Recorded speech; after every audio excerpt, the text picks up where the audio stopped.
year. So if you go to the requirements, specifically part B, we're required to prepare the consolidated statement of financial position for the year which ended 31st of October 2023. 31st of October 2023, meaning that this year started on 1st of November, because the next year will start 1st November. This one started 1st of November 2022. So you need to check, was there any company which was acquired during the current year? Automatically, this one was not acquired during the current year, but this one was acquired during the current year, 1st of May 2023. So how many months do we have here? So we have May, June, July, August, September, October. So 1, 2, 3, 4, 5, 6. So meaning that this particular associate here was acquired 6 months to the end of what? Of the year. And I think having that particular information, then we can proceed and compute what was required, because we said as far as this particular question for group accounts, or basically this particular question for financial reporting and analysis, never start with the workings, because we say those workings are not what? Are not marked. So once you have the group structure, just go straight to what is required by the examiner, because the 20 marks allocated for this question, they were allocated for Roman 1, computing the goodwill on acquisition, and part B, preparing the consolidated statement of financial position. So in part A, we're required to compute the goodwill on acquisition of each investment. Each investment means that we compute the goodwill on acquisition of Soro, and also the goodwill on acquisition of what? Of Arrow. So let's start, or basically we start by computing that particular goodwill. The goodwill on acquisition of each investment.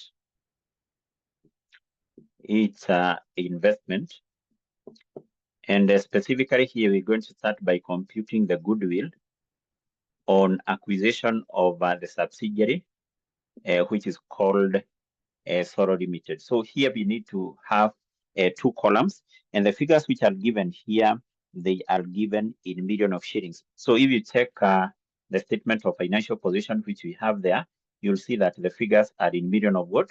Of shillings. Now, before we compute this particular goodwill, so we need to check which method we need to use. And remember, you said that specifically the examiner will not tell you whether to use the full goodwill method or the partial goodwill method. We said in the additional information will be told, for example, it is the policy of the group to measure NCI at fair value. So if you come across this information, then in that case, we said you compute the goodwill using the full goodwill method. On the other hand, you can come across some information that it is the policy of the group to measure NCI at the proportionate share of net assets. So in such a case, you use goodwill. So you compute the goodwill using the partial goodwill method. So that is the first thing we need to check. What is the policy of the group as far as the measurement of NCI is concerned? Automatically, that has to be given or actually in the additional information number 1 or additional information number 2 or 3. Mostly this is given in the additional information number 2. So if you go to the additional information number 2, you'll see we are told this is a good policy of the group to measure the non-controlling interest at acquisition date at the fair value. If that is the case, then we compute the goodwill using which method? The full goodwill method. And you're told the fair value of NCI on 1st of November 2021 was 3,600 million. So therefore, in this case, when computing the goodwill on acquisition of this one, we are going to use the full goodwill method. So how do we compute this goodwill using the full goodwill method? So we take the purchase consideration paid by the parent company. So this purchase consideration paid by the parent company, you should check for it in the statement of financial position of the parent company under the non-current assets. So if we go to the non-current assets, I don't know whether we have that. Okay, yes. So we are given the investment in the investment by the parent, which is Poro, but specifically you're not given the amount which Poro had invested in Soro, had invested in Arrow. So where do we get that information? We have to go back to the first paragraph of our question, whereby you're told Poro Limited acquired 90% of the ordinary shares of shillings 10 per value in Soro Limited on 1st of November 2021, paying shillings 30 per share. So in this case, we are not given the total purchase consideration, but you can compute that. We can compute that because what we need to do, we take the shares which were acquired by our parent company in Soro, we multiply that with 30 shillings because the parent company was to pay 30 shillings for every share acquired. So the first thing we need to do is to determine how many shares had been issued by Soro. Where do we get the shares issued by our subsidiary? We go to the statement of financial position of the subsidiary, and specifically at the equity, and you tell me how much is the ordinary share capital of Soro, which is the subsidiary. The ordinary share capital of Soro, I can see that as a figure of 14,400, the ordinary share capital of Soro, and then that is the share capital. So for me to get the number of shares issued by this company, I'll take the ordinary share capital, and then I divide that with the par value. Where do we have the par value? The par value, we have it just where we have the word ordinary share capital. I hope you can see into bracket shillings 10. That applies now to the shares of all companies. So the shares issued by this company, they were 1440. So, but in our case, what we are interested with are the shares which Poro Limited acquired in Soro. So the shares acquired by the parent company in Soro were 90% of the shares issued by Soro. So this will give us now a figure of what? Give me that particular figure. We try to be chap here. So how many shares were acquired by Poro in Soro? 90% of 1440. 90% of 1440. That will give us a figure of what? That will give us a figure of 1296. So therefore, we are told in paragraph 1, the parent company was to pay shillings 30 per share for every share acquired. So in this case, we know the shares which were acquired were 1296. We multiply that with the amount which was paid per what? Per share. That will give us the purchase consideration paid by the parent company in acquiring 90% controlling interest in Soro. So give me the final figure there. Give me the final figure here. Give me the final figure. Give me the final figure here. So this will give us what? 1296 times 30 shillings. So yes, I'm told that will give us 38,880. 38,880. So I'm only getting the answer from Vincent. I need a confirmation of this. I need a confirmation whether this is correct. Okay. So then to this, because we are using the full goodwill method, we proceed and we add the NCI at fair value. So the NCI at fair value is in note number 2. Note number 2, the last paragraph, whereby we are told the fair value of the non-controlling interest on 1st of November 2021 was 3,600 million. So 1st November 2021 is the date the subsidiary was acquired. This company was acquired. So we add these two, and this will give us for 80. This is 41, which will give us 42 for 80. So, and then to this, what do we need to do? We less the fair value of net assets acquired. Fair value of net assets acquired. So also you have to recall, how do we compute this one? We compute this by taking the subsidiary company ordinary share capital plus pre-acquisition reserves. So therefore, first of all, we take the ordinary share capital of this company, the ordinary share capital of Soro, which is in the statement of financial position, specifically at the equity. So the ordinary share capital of this company in its statement of financial position is 1440.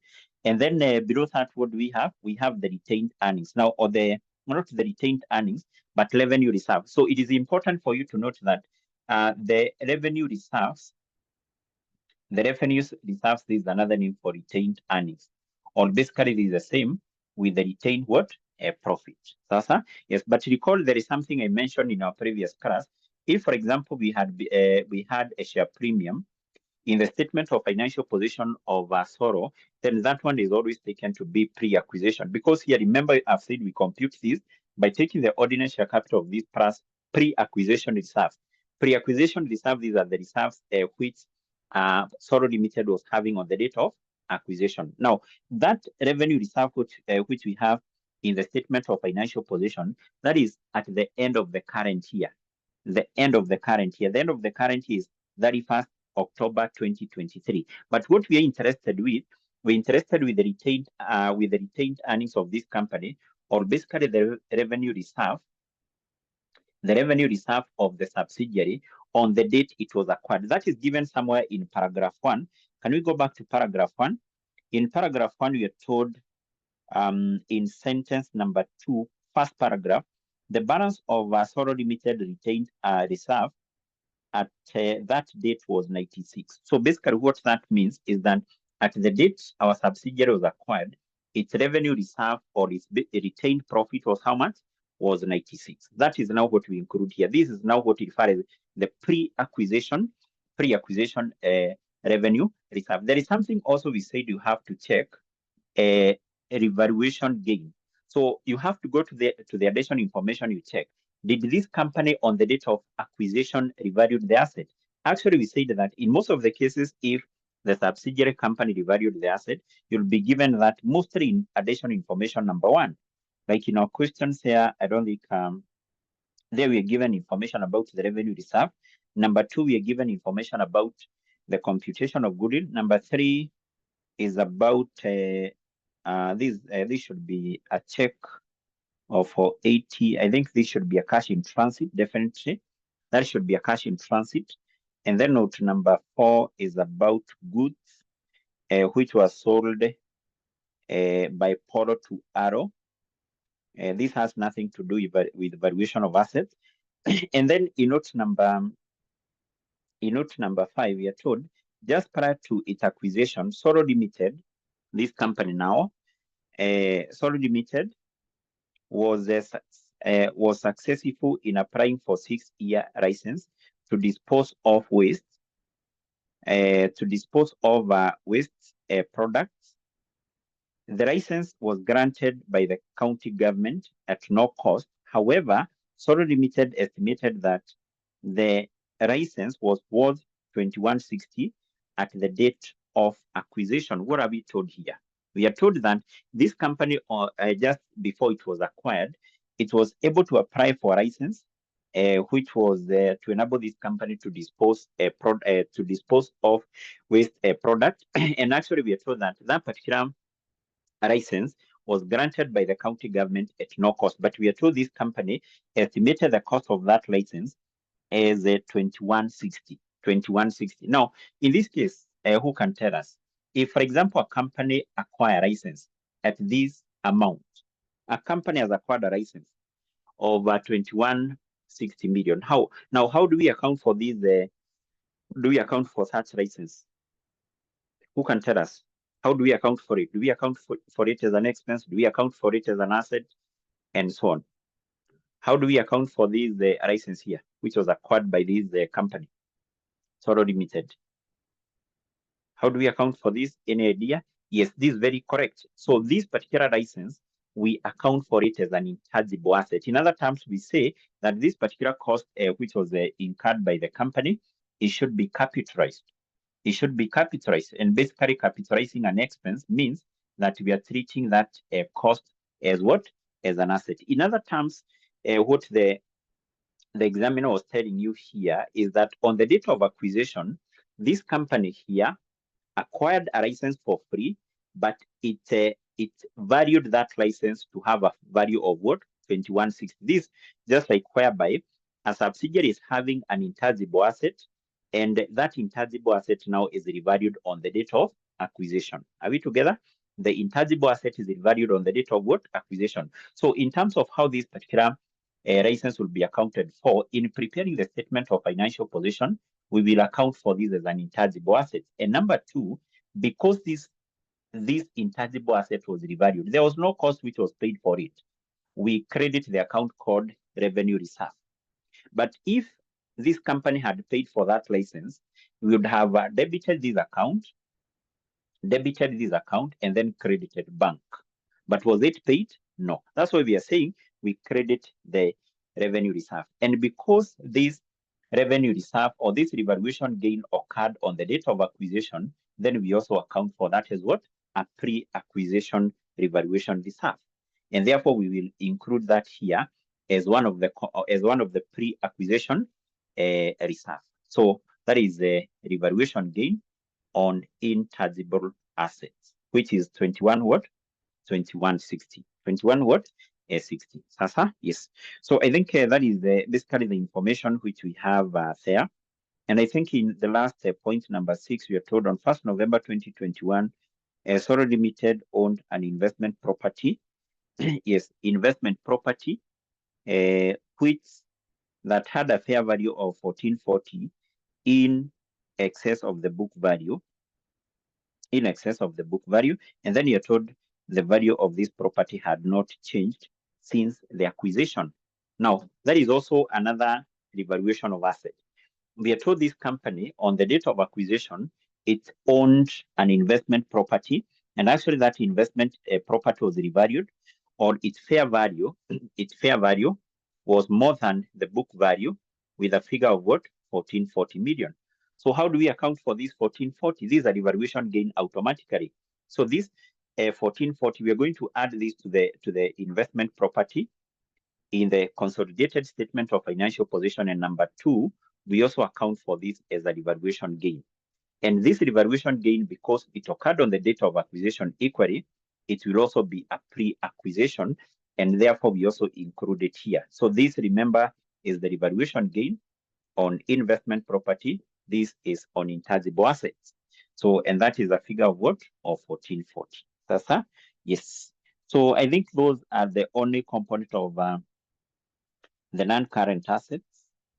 So the component of the net asset. So what we need to do, let's get the total, and then we get 100% of that, simply because we're interested with the goodwill of the parent and the goodwill of NCI. Remember, you are computing the full goodwill method. So let's try to hurry up here because of time. This will give us what? The total. You add all this.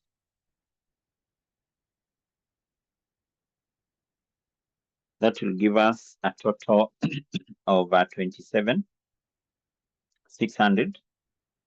600. So, and because we are using now the full goodwill method, we're interested with the net asset acquired by the parent and also NCI. So we take 100% of this. So which is 27,600. 27,600. So we deduct that from the figure which is up there. So that now we get the goodwill on acquisition. Goodwill on acquisition here will be how much? Goodwill on acquisition. How much will be the goodwill on acquisition?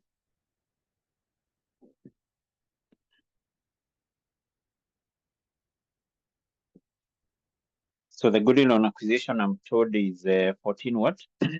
14,880. 14,880. And actually also we need to check, was this goodwill impaired? Was this goodwill impaired? So mostly the information about any impairment is usually given either as the last additional information, or the additional information, or the second, or like in that case, take into account you have additional information number 5 or 6, you need to check information about impairment loss either in note number 5 or 6. So do we have any impairment loss? No. No. So let's basically that is it. That what was required, computation of goodwill. Then let's proceed and compute the goodwill on acquisition of this company here. That is the associate. The goodwill on acquisition of associate. Goodwill on acquisition of associate. Our associate is Arrow Limited. But there is something which you have to recall here. We said that the goodwill arising on acquisition of associate, this one is not recognized as an asset in the consolidated statement of financial position. So therefore, unless the examiner specifically requires you to compute that goodwill, you don't have to compute it because it is not recognized as an non-current asset in the statement of financial position. But in this case, we have to compute it because the examiner specifically requires that to be computed. So we need to have 2 columns here. The other thing which is also important is that always when computing the goodwill of associate, the goodwill of joint arrangement, we always use the partial goodwill method. The partial goodwill method, because what you need to note is that the parent company is the minority shareholder. So therefore, in computing the goodwill of associate, in computing the goodwill of a joint arrangement, you can't use full goodwill method. You can't use the full goodwill method. We always use the partial. The parent company is the minority here. Sasa, yes, that is also very, very important. And that's where you can see, as far as the 𝗏 Limited is concerned, there is nowhere we're given the NCI at fair value, this one. But you can see we're given the NCI at fair value as far as the subsidiary is what is concerned. So here we start with the purchase consideration. Purchase consideration, which was paid by the parent company. Are we given that information? No. But let's go back to the information we have in paragraph 1. In paragraph 1, what are we told? Paragraph 1, sentence 2, we are told, on 1st of May 2020, Poro Limited acquired 30% of the 𝗏 Limited, of 𝗏 Limited shillings 10 ordinary shares for shillings 35 per share. For shillings 35 per share. So in that case, you can see we are not given the amount which was paid, but we can be able to compute that because we are told this company acquired 30% of the shares and it paid 35 shillings for every share acquired. So we need to determine how many shares were issued by this company here. How many shares had been issued by 𝗏? So we get that from its statement of financial position at the equity. So at the equity, the ordinary share capital of 𝗏 here is 7,200. 7,200. But remember that is the share capital. To get the number of shares, we need to divide that with 10, which will give us 720.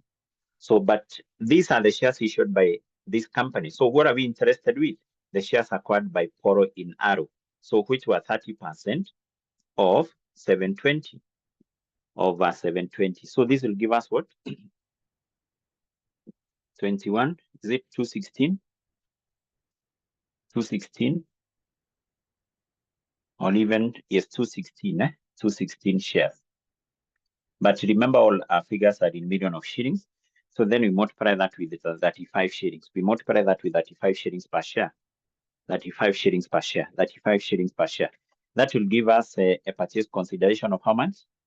A purchase consideration of 75 what? 60. So then to this, we proceed and we less the fair value of net assets acquired. Fair value of net assets acquired.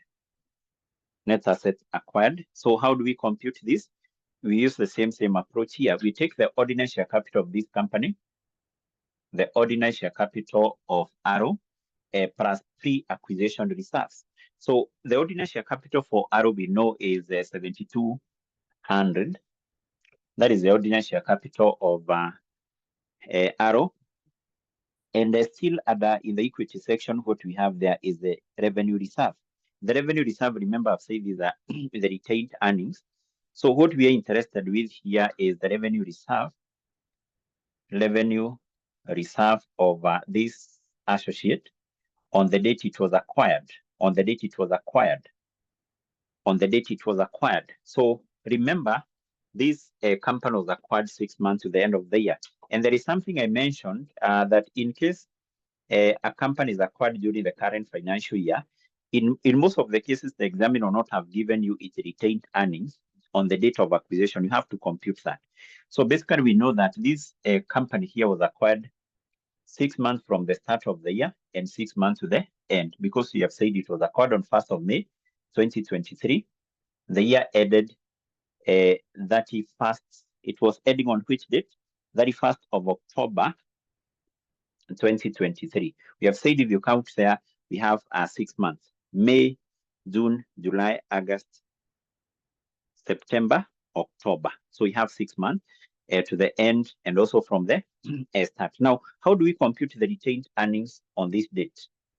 So we usually take the retained earnings at the start of the year here, the retained earnings at the start, and then we add the profit which was reported by this company in the first 6 months. That's to get the retained earnings on the date of acquisition. Now, if we go back to the information we have in note number 1, in note number 1 there. In note number 1, you're given the revenue reserves on 1st of October 2022. 1st of October 2022.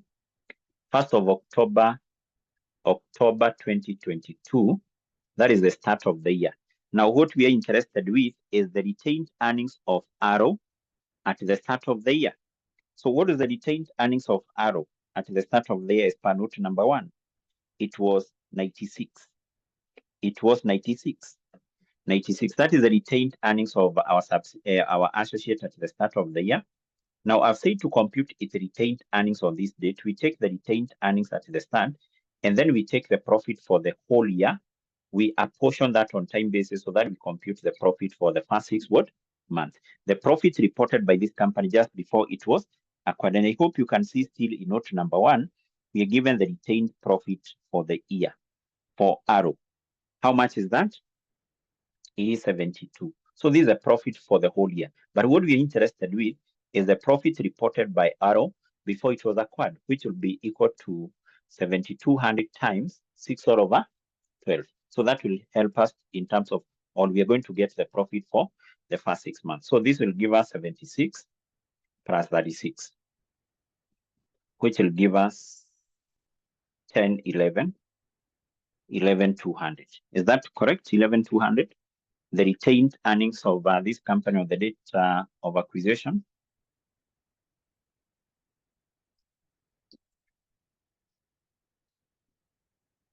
And what you're multiplying with 6/12 is only this, 72. 72, not 76. Okay, so this will give us 11,200. And then we also need to check, did this company devalued any asset on the date of acquisition? So if you check on what you're given in note number 1, note number 2, note number 3, 4, 5, and even 6, this company that is our associate didn't devalue any asset on the date of acquisition. So let's get the total here, which will be 400, and this is 18. And then we're interested with the net asset acquired by the parent in the associate. So we get 30% of this. 30% of that. So that we less that from the cost of investment, we get the goodwill on acquisition. We get the goodwill on acquisition. So how much will be the goodwill on acquisition here? The goodwill on acquisition .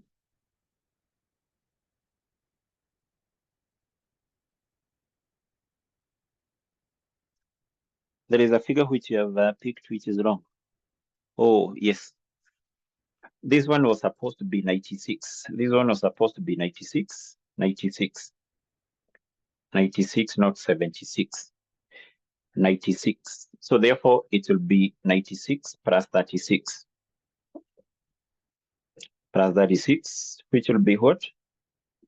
13,200. 13,200, Yes. 13,200. Then we add these, which will give us 2,400. I hope that is now correct. Is that correct? Yes, it should be correct. Should be correct. So what is 30% of that? 30% of this. 30% is what? 60.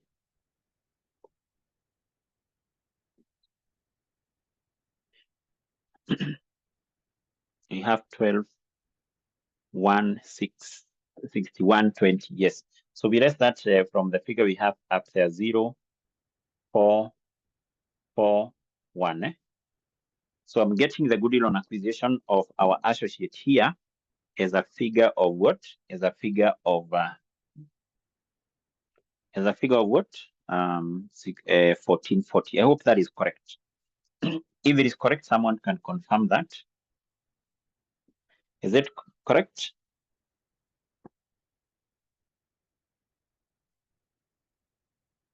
Okay, so let's now move to part B. Part B of this particular question. So part B, what was required?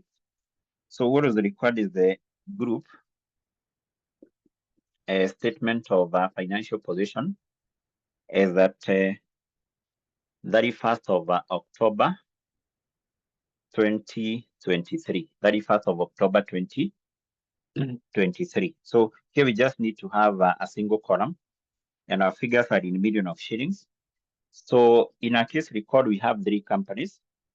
We have a parent, we have a subsidiary, we have associate. So in this case, I've said in preparing the consolidated statement of financial position, we only combine, we only add together similar items of asset and liabilities, those of the parent and those of the subsidiary. We don't include the asset and liabilities of the associate here.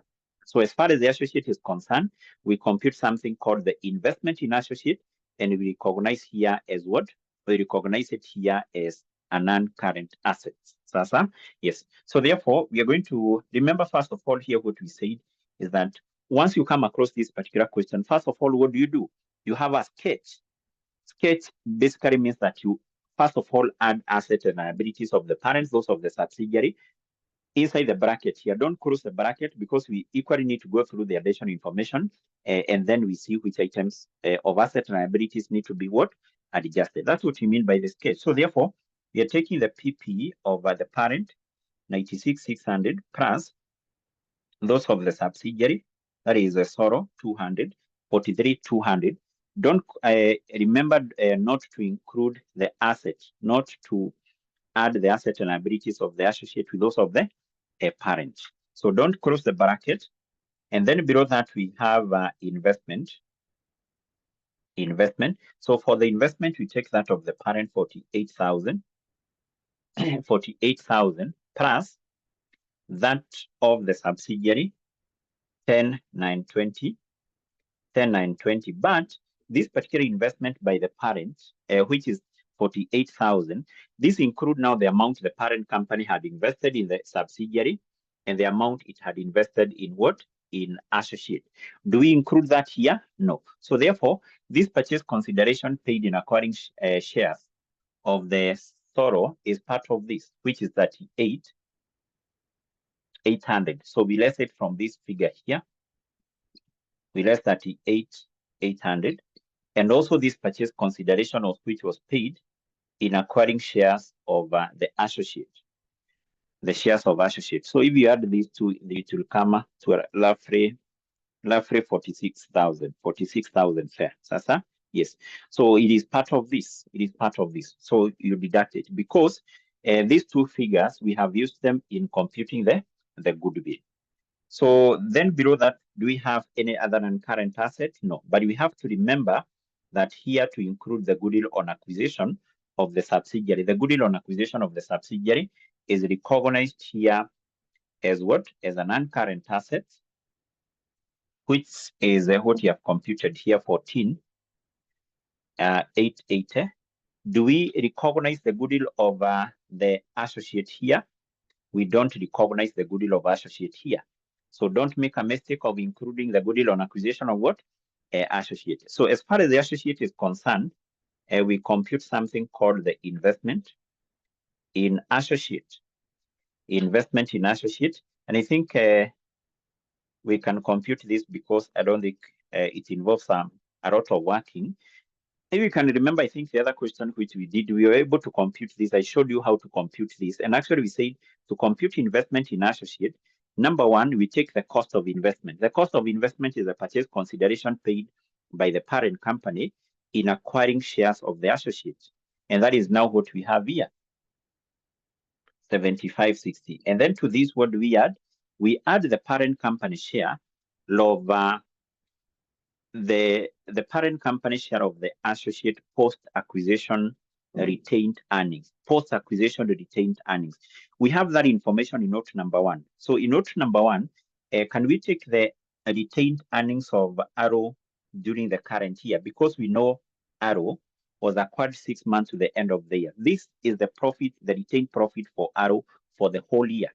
So what we are interested with is the post-acquisition retained earnings. The post-acquisition retained earnings is the retained earnings of Arrow after from the date it was acquired to the end of the year. The retained earnings of Arrow for these 6 months. That is now what we refer as the post-acquisition. So the post-acquisition retained earnings will be equal to 6/12. That we get the post-acquisition and then we get the parent company share of that. The parent company share of that would be 30%. Let's get 30% of this. 30% of that. That is how we compute what we refer as the parent company share of the associate post-acquisition retained what? Earnings, retained earnings. And then now to this, we less any impairment loss. Do we have any impairment loss? No, we don't have any impairment loss. Mostly you'll be told the investment in associate had impaired. Okay, so no impairment loss. But I think there is another adjustment which you're going to make here. Let's still leave the bracket open. Okay, so then from there we proceed and record assets. Current assets specifically. And the current assets. So we record the current assets. So for current assets, we have inventories. So for inventories, we are adding those of the parent, which is 9960, plus those of Soro, which is 4080. We leave the bracket open, and then from there we have the trade receivables, which is we take that of the parent 6240 plus those of the subsidiary 3480, and then we have the bank balance. The bank balance where we take that of the parent 2880 plus that of the subsidiary, which is 0. So then from there we will get the total assets. So we proceed, we record equity. So for equity, we start with the ordinary share capital. And in this case, you have to recall for ordinary share capital, we only include that of the parent company. The ordinary share capital of the parent is what? Is 60. So for ordinary share capital, we don't combine that of the parent, that of the subsidiary. Reason being that the ordinary share capital of the subsidiary was used in the computation of this goodwill. So then from there we have the revenue reserves, which is another name for retained earnings. This is an item which we said in an exam setup. In an exam, don't bother yourself computing that item. Just ignore it. And then from there, we should get the total equity. Total equity, there is something else here which we compute, known as the non-controlling interest. Non-controlling interest, equally this one, you can just ignore it.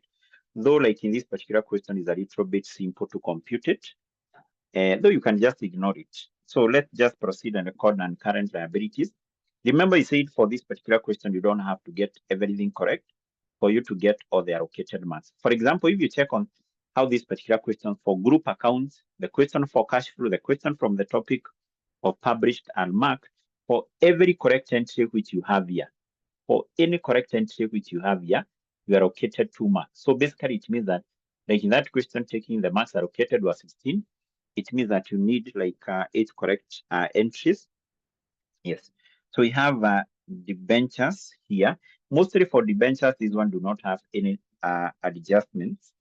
So we just add that of the parent plus that of the subsidiary, which will give us 880.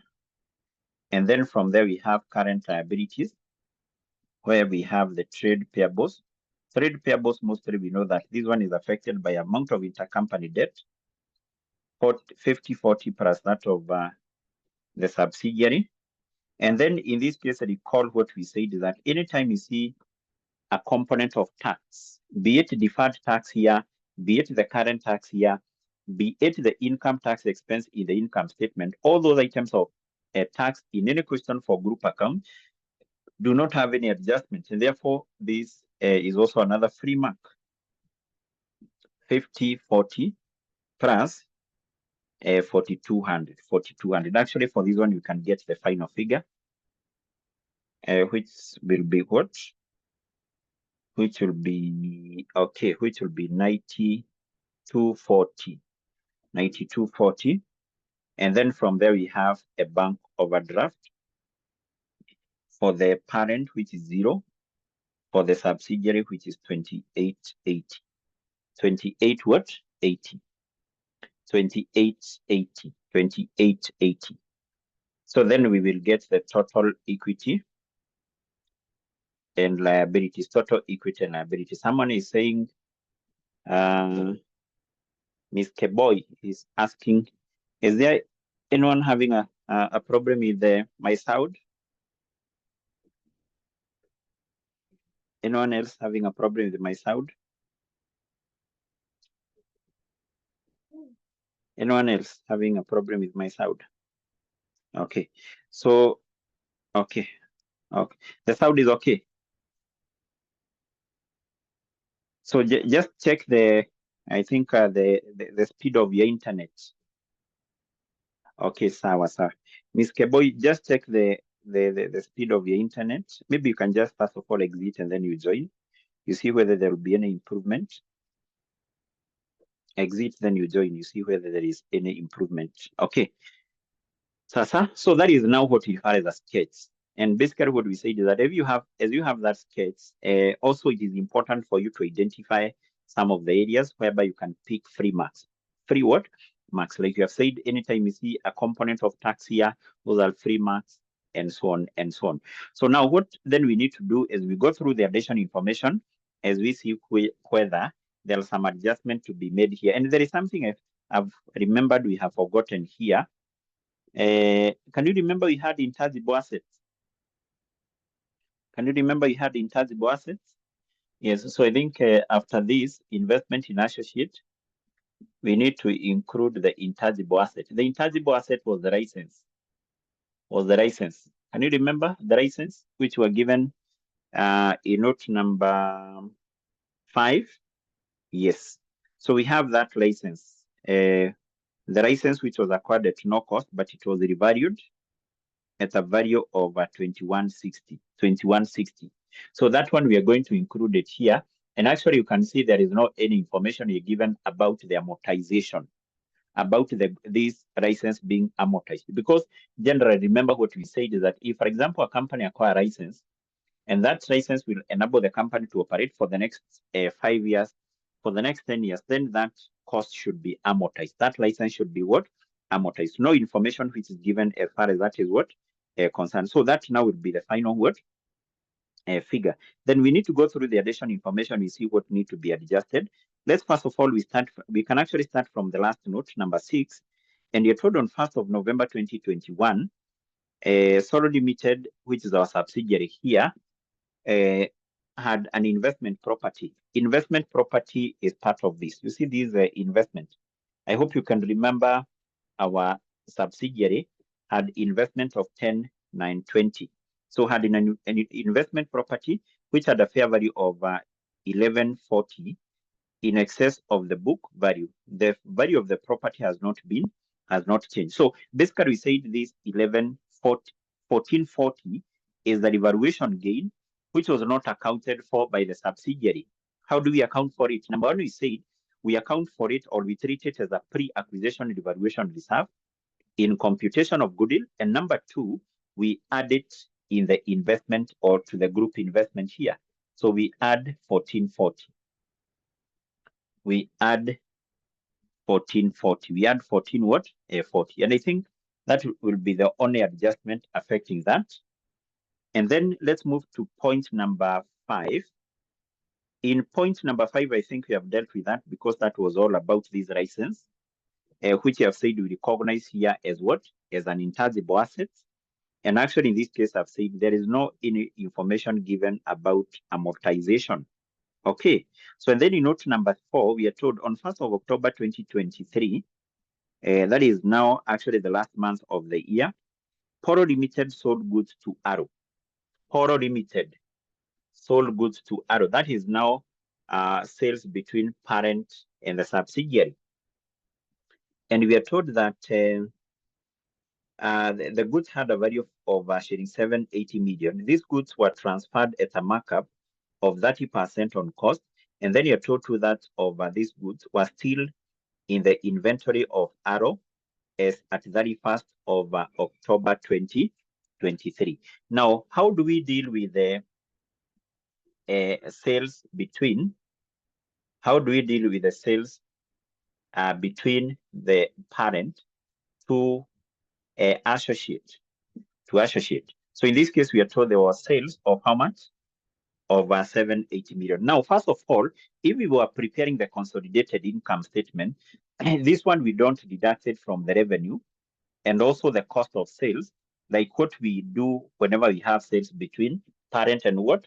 The subsidiary. Reason being that we don't include in the consolidated income statement, we don't include the revenue and the cost of sales of the associate. But if this was sales between parent and the associate and the subsidiary, sorry, we less that from the group revenue and the group cost of sales. But in this case, we don't do that.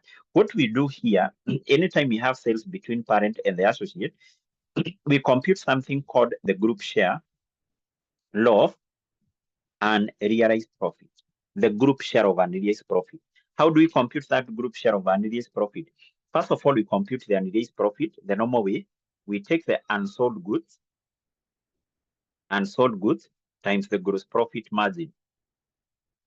So in that case, we are told the goods which were not being sold, 2/3 of the goods were still in the inventory. The goods not yet sold were 2/3 of the sales. 2/3 of the sales. The sales were 780. So this will give us now the unsold goods, this one. We multiply that with the gross profit margin. Have we given the gross profit margin? In that point number 4, we don't have the gross profit margin. What you're given is the gross profit markup as 30%. 30% will be 330 all over 100, which will be 3 all over 10. Now, if you're given that as our gross profit markup, profit markup, who can tell us what will be our gross profit margin? How do we determine that, or how much will be, or what will be our gross profit margin?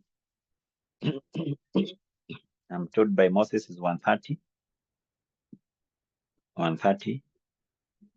How do we determine the gross profit, or how much, or what will be our gross profit margin? You have to know how we 30 divided by 130. Yes, you can take it like that. Alternatively, you can just take this one, 3 out of 10, or all over 3, all over 10, that is. And then to the denominator, this one you add the numerator. So it will be 3 all over 13. That is 3 all over 13. I'm saying we take what? We take 3 over 10, this one.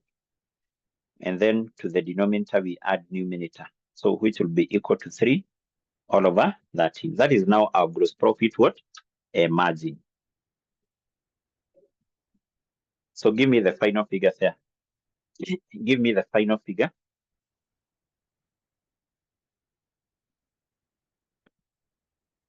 The final figure. So you work out all this.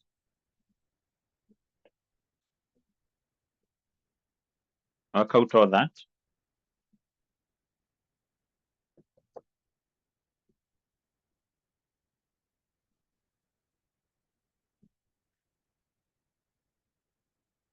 Work out that. What are you getting here? Yes, I'm given a figure of 120. A figure of what? 120. So this is now the full amount of unrealized profit. But now I've said we have to compute the group share of this. So how do we get the group share of this? The group share of this, we have to multiply that with the parent company shareholding in arrow, which is 30%. That is how we get the group share of this, which will be 36.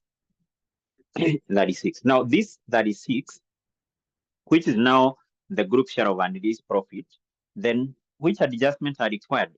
Number 1, this particular 36, the group share of unrealized profit, we less it from the retained earnings of this company, in which case that should be used in computation of this. And then we also less it from the investment in associates. Investment in associates, this one here. This one here. What do we have? Investment in associates here.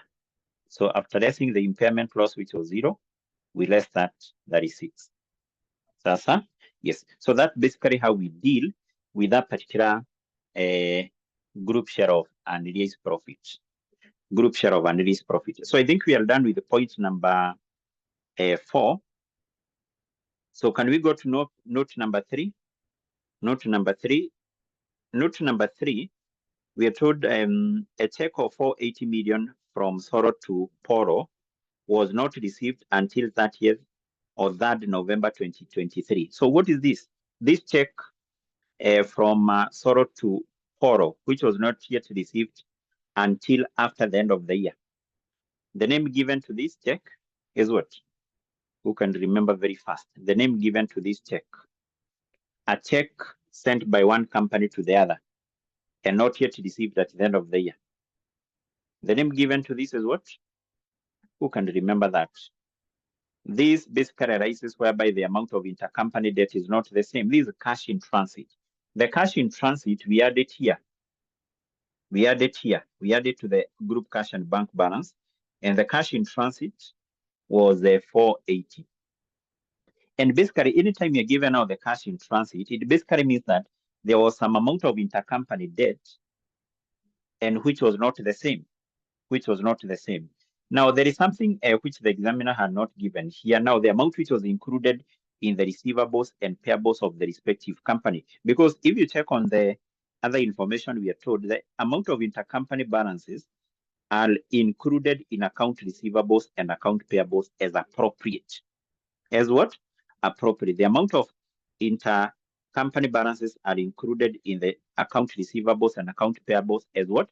As appropriate. Now, what you needed to know here, or basically what you needed to recall, is that in case the amount of intercompany debt is not the same, in case the amount of intercompany debt is not the same, automatically it will not be the same due to the cash in transit. Due to the cash in what? In transit. And always the amount which is included in the trade receivables is greater than the amount which is included in the trade payables with the amount of cash in transit. That is basically what you needed to know. That in case the amount of intercompany debt is not the same, it will be different due to the cash in transit, and always the trade receivables, or the amount included in the trade receivables, is always greater than the amount included in the trade payables with the amount of cash in what? In transit. And in our case, we know that the cash in transit is what? Is what? Is 480. So therefore, this 480, take into account the amount included in the receivables is more than 480.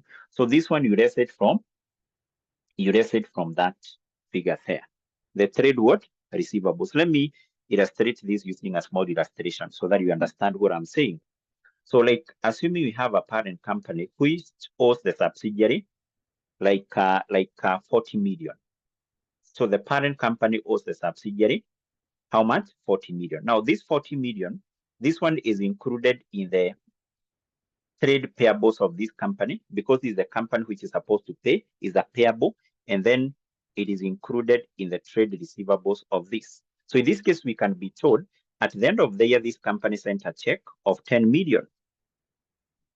And because the check was sent at the end of the year, when this company was closing the books of account, it had not received and accounted for that check. What does that mean? It basically means that the amount included in its receivables as the amount it is expecting to receive from the parent remain 40. The amount included in the payables of this company is not 40 because it has already sent a check of 10 million, but it's 30 now. It is 30. This company has already sent a check of 10. It initially owed this one 40. So how much amount does it owe this one? 30. This company has not received this check. The amount it is expecting from this is 40. So therefore, you can see here the amount of intercompany debt is not the same due to cash in what?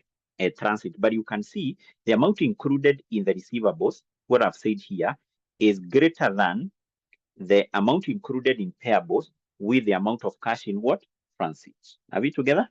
Yes. So therefore, in this case, for example, when preparing the consolidated statement of financial position here, this cash in transit, you add it to the group cash and bank balance. And then from the payables, you will less 30. From the receivables, you will less 40. Alternatively, you can do this. Instead of raising from payables 30 and from receivables 40, you may decide, because that is 30, and then this is 40, you You do what? You take the amount which is excess or the difference, which is 10. So meaning that the amount which is included in the receivables is 10. The amount included in the payables is what? 0. So therefore, this one, 10, you less it from the group receivables. That is the same thing I've done here. I've added the cash in transit of 480 here, and then I've deducted 480 from the receivables. And I think in our case, we are done. We are done. So what we just need to do is basically to get the final figure. So let's get the final figures. Starting from, I think there is a note which we skipped. No, there is none. There is none. Let's get the final figures. So this one basically do not have any adjustments.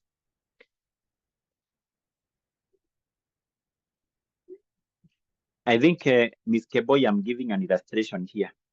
There is nowhere we have 40 and 30 here. I was trying to explain my point here. So let's get the final figures here. There is nowhere we have 40 in our question 30. I was trying to explain my point up there. Yes, so let's get these final figures. Let's get the final figures here. Starting from the PPE. PPE, we have 96,600 plus 43,200, which will give us 139,800. What about the investment? The investment, we have 48,000 plus 10,920 minus 38,800 minus 7560 plus 1440. So here I'm getting a figure of 14,000. 14,000. So what about the investment in associates? We have, maybe first of all, we can work out this one.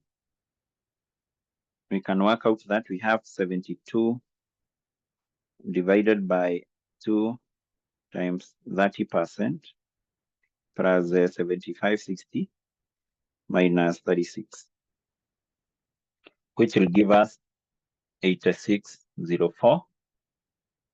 8604. Okay. So what about inventories? No adjustment. 9960 plus 4080. 14,040. Receivables 6240 plus 3480 minus 480.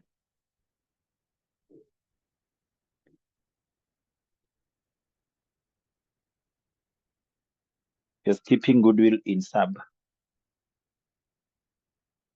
I think we already have the goodwill there, Moses. 14,880. I think that is a goodwill. Or which figure have you skipped?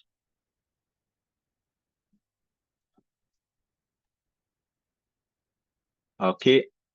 Bank 2880 plus 0 plus 480.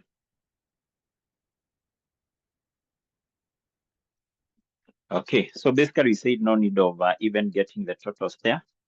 So payables, I think is the figure which we need to get the total 5040 plus 11,520,